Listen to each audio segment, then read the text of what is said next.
Hello, friends. Welcome to Bookku. Today, we are going to talk about the book, The 7 Habits of Highly Effective People by Stephen Covey. It was around 11 p.m. Arnav was sitting in his balcony holding a cup of tea. On the table in front of him lay a book, The 7 Habits of Highly Effective People. After a stressful day, he thought of reading something that could change his mindset. Lately, he had been feeling frustrated with his life.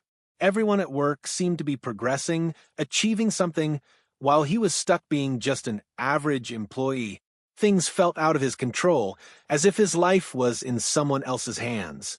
He opened the book and began reading the first lesson, Be Proactive. Proactive people take responsibility for their lives. They focus on things they can control instead of those they cannot.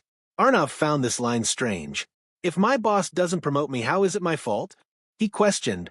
But as he read further, he saw, instead of blaming circumstances, proactive people look inward and ask, what can I do to change my situation? They focus on their circle of influence rather than their circle of concern. Arnav paused. He often blamed others for his problems, his boss, the company, his luck. But had he ever really asked himself what he could do? Let's test this, he said to himself. The next morning, he followed his usual routine and went to the office. As usual, he got scolded by his boss for missing a deadline. Earlier, he would have cursed his boss or blamed his bad luck. But today, he did something different. He asked himself, what can I do to change this? He sat at his desk and began thinking, why is his productivity so low? Gradually, he realized he had been living reactively. He only saw problems but never focused on solutions. Can I improve my time management? He asked himself. Over the next hour, he analyzed his daily routine.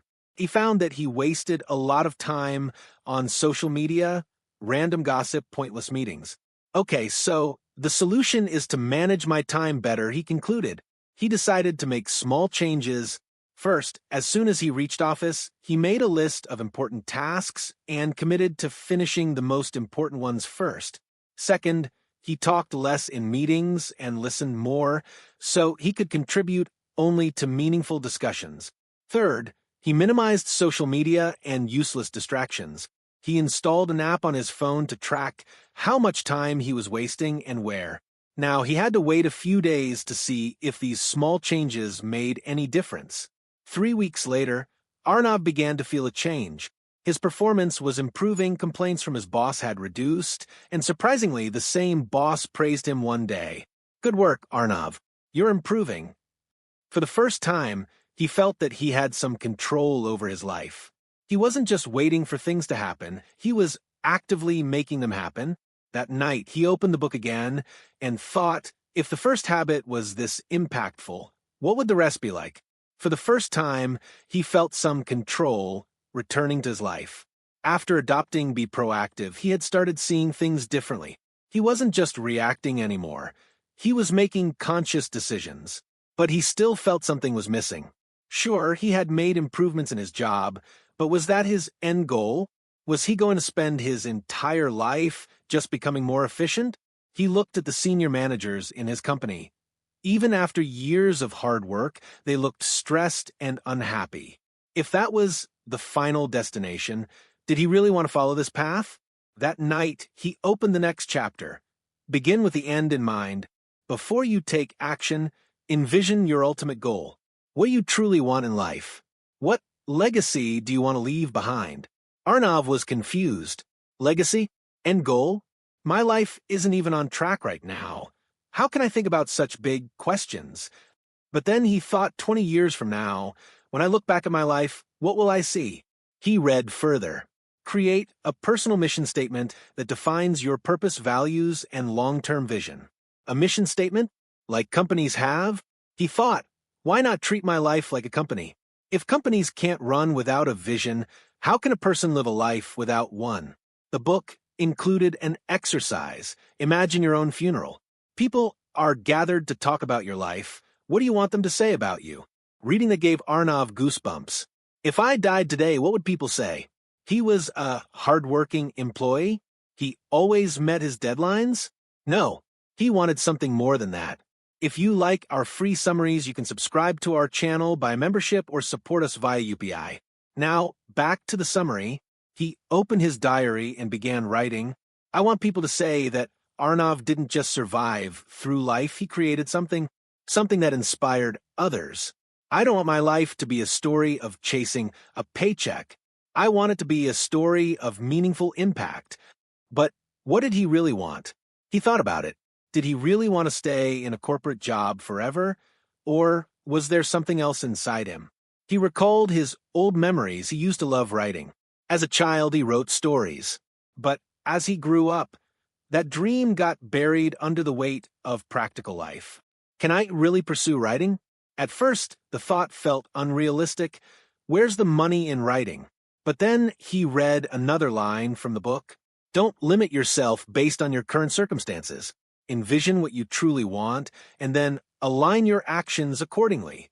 He made a decision. He wouldn't limit his life to just a job. He would take writing seriously. He wrote in his diary, "My mission is to create stories that inspire people. I want my words to bring positivity into people's lives." Now came the question, how do I align my daily life with his vision? Currently, his entire day was consumed by work. He would return home exhausted with no energy for writing. Weekends, too, slipped away in social plans or chores. If he wanted writing to be a part of his life, he had to make changes. 1. Time block for writing. He decided to reserve 1 hour every morning just for writing. It would be hard, but if he was serious, he had to do it. 2. Weekend writing projects. He planned to write a short story every weekend and publish it on an online platform. 3. Learn from the best. He began reading books and blogs by top authors to improve his craft. In the following weeks, he started following this new routine. It was tough at first, but gradually it became a habit. And the most interesting thing, after writing, he felt more alive. He still had his job, but it was no longer just about survival. Now, he had something more that genuinely excited him. One day, he published his first short story online. It was a small beginning, but the first time he stepped outside his comfort zone and did something. That night, he opened his diary and wrote, "For the first time, I feel like I'm not just living, I'm consciously designing my life." Arnav's life wasn't the same anymore. He had found direction, a goal, a mission. Writing wasn't just a hobby anymore. It was becoming his identity. But as he got deeper into this new passion, he started facing a new problem. Time. His office workload was increasing, deadlines were tighter, and by the time he got home, he was too exhausted to write. Weekends often disappeared in hangouts or errands. He felt he was slipping back into the old cycle, days for the job, nights for frustration. The excitement for writing was still there, but he had no strategy to manage his time.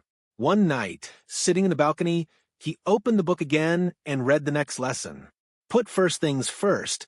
Highly effective people prioritize tasks based on importance, not urgency. It felt like this line was written just for him. He asked himself, am I really prioritizing what's important in life, or just chasing the urgent? That's when he realized his problem wasn't a lack of time. His problem was that he wasn't allocating his time properly. He was living reactively, doing things that felt urgent. Boss's last-minute task, a friend's random plan, a notification on social media. But the thing that was truly important, writing, always got left behind. So he created a new schedule. This time, he divided his work into 2 categories, urgent and important. Urgent tasks were those that needed immediate attention, meetings, deadlines, emergency emails. Important tasks were those that contributed to long-term growth, writing, learning, fitness, deep work. Then he asked himself a simple question. If I design my life based on my values and goals, what would my schedule look like? The first thing he did was reserve the first hour of the morning solely for writing. He knew that if he postponed it, the day's chaos would push it aside. Second, he used a technique called time blocking. Now, everything had a fixed time, office work, social life, and most importantly, writing. Third, he learned to say no. Earlier, he was available for everything, sudden plans, random favors, distractions. Now, He realized not everything is necessary. If something went against his mission, he started saying no. It was difficult at first. Friends thought he was avoiding them. His boss found him less accessible. But gradually, he felt his life becoming more controlled and peaceful. Now he had time for writing. He wrote every day and had long writing sessions on weekends. After a month, he noticed his productivity had increased manifold. Now, instead of doing random things, he was making priority-based decisions. One day, after publishing his second short story, he got an email. "Hey, Arnav, I read your story and it was amazing. I could really connect with it. Looking forward to more." It was his first reader who had messaged him directly. For the first time, he felt his writing was impacting someone. That night, he wrote in his diary, "I'm not just busy anymore. I'm busy doing the right things." Arnav's life was slowly transforming. He was no longer doing random tasks, but trying to achieve his goals with priority and focus. His time management had improved, and writing had become a habit. But one thing still bothered him: his relationships. Whether at work or in his personal life, he began to notice that people often seemed upset with him. At the office, colleagues thought he had become too self-centered because he no longer said yes to everything. At home, his parents felt he was too busy with his job and writing to make time for them. One day, when he finally made time to meet his friend Rohit joked, "Bro, you're climbing the ladder of success, but don't do it alone." That hit Arnav hard. Was he really drifting away from others in pursuit of his own growth? That night, when he opened the book, the next lesson was, think win-win. True success isn't about winning over others, but about creating situations where everyone wins. He could write regular content for their website, but that meant he would also have to balance it with his office work.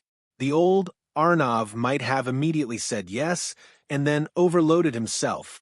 But now he thought, how can this be a win-win? He discussed with his boss that if he could get a flexible schedule, he could manage office work more efficiently. In return, he could write internal blogs and creative content for the company, which would help in branding. At first, his boss thought it was just an excuse. But when Arnav shared his ideas and explained how it would also be beneficial for the company, surprisingly, the boss agreed. Sounds interesting, Arnav. If you can create valuable content for the company too, you might get flexible hours. Let's try it for a month, the boss said. It was his first negotiation where he didn't just think of his own benefit, but looked for the best solution for both sides. That night, he wrote in his diary, "Now, I understand that true success happens not just when I win, but when others win with me too." Arnav slowly began to realize that true success doesn't come only from individual achievements, but also from managing relationships and communication effectively.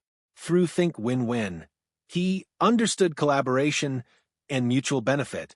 But one thing was still missing: genuine connection. He still often got caught in arguments, especially at work. Whenever there was a disagreement, he was in a rush to explain his point rather than fully listen to the other person. He felt that if he was logical and right, people would naturally accept what he said. But that never happened. Similar issues happened at home. Whenever his father gave advice, he felt it was outdated and rushed to prove his own point, never trying to understand how things looked from his father's perspective.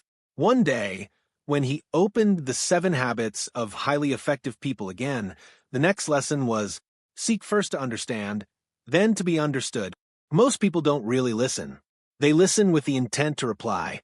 Arnav read this line twice. He felt it fit him perfectly.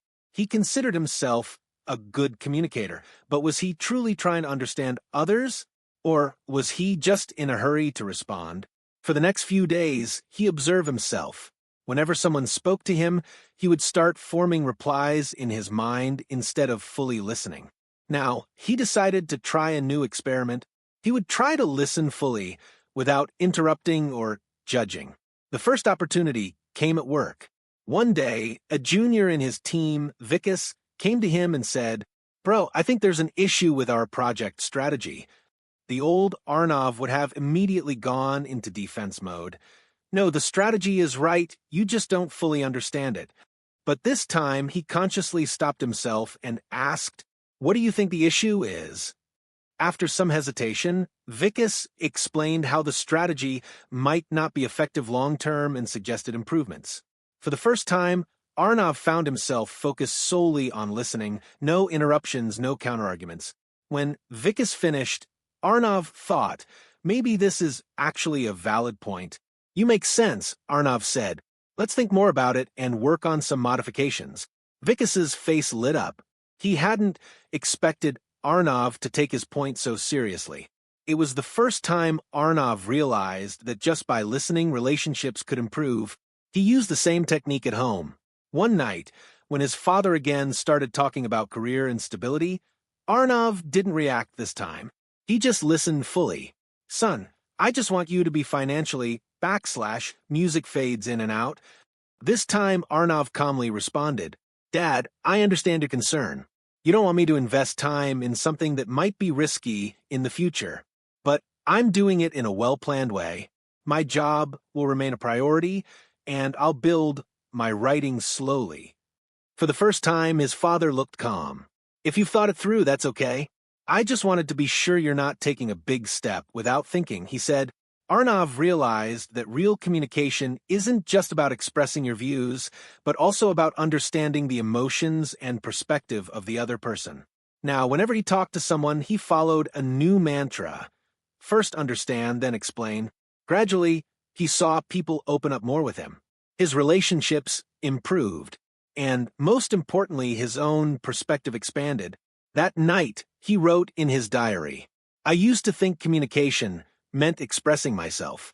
Now, I understand that real communication begins when I first fully understand the other person.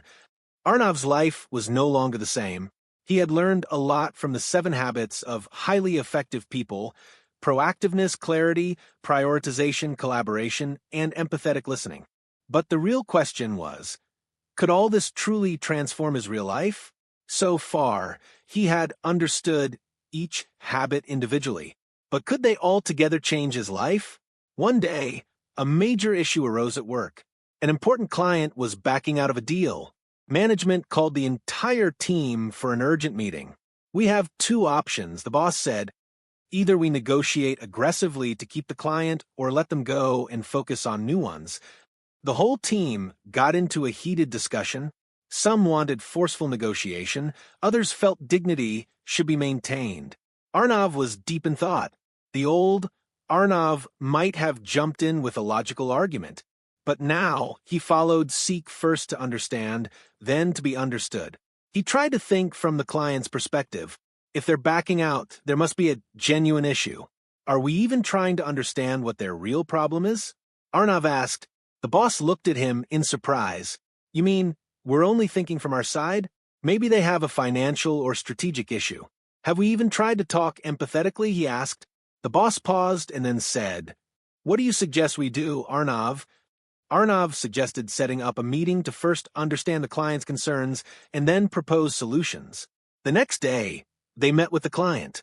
When the team first listened to their concerns, they learned that the client had a budget cut and could no longer afford the deal.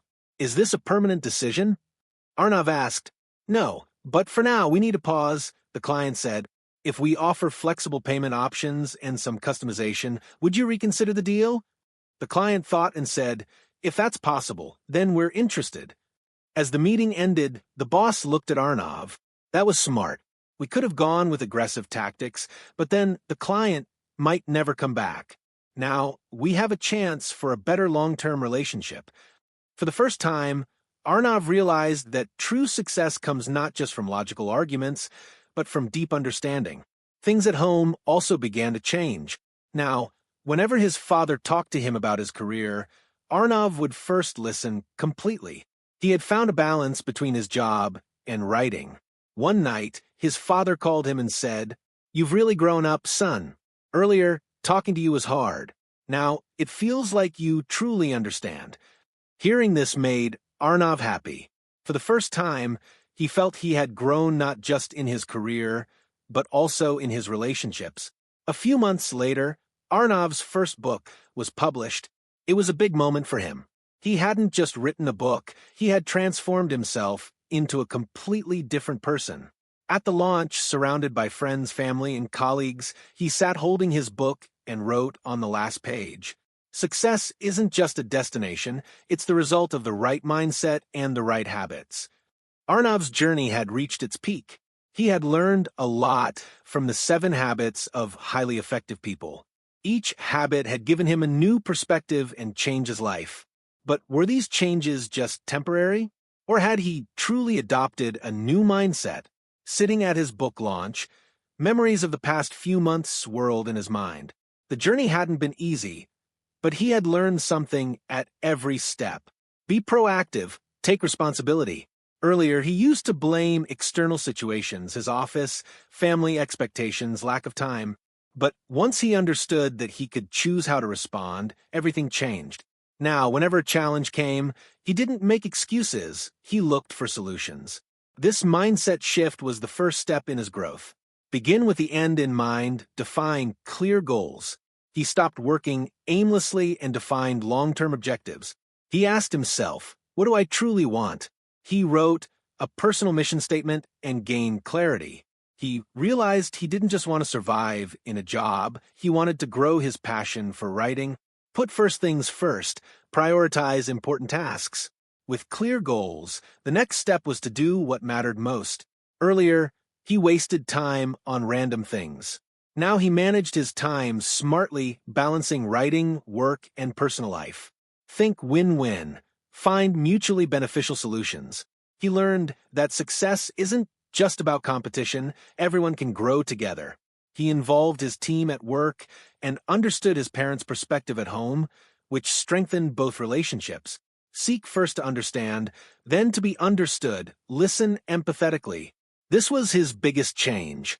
Earlier, he always tried to prove his point. Now he practiced empathetic listening, which deeply improved his relationships. Final change, a new mindset. As Arnav sat at his book launch, holding his first book, he realized he hadn't just learned habits, he had transformed himself. When people asked, "What was your biggest lesson?" he smiled and said, "Success isn't just a destination, it's the result of the right mindset and the right habits." This was the end of his journey, but also the beginning of a new one. Like, comment, and subscribe.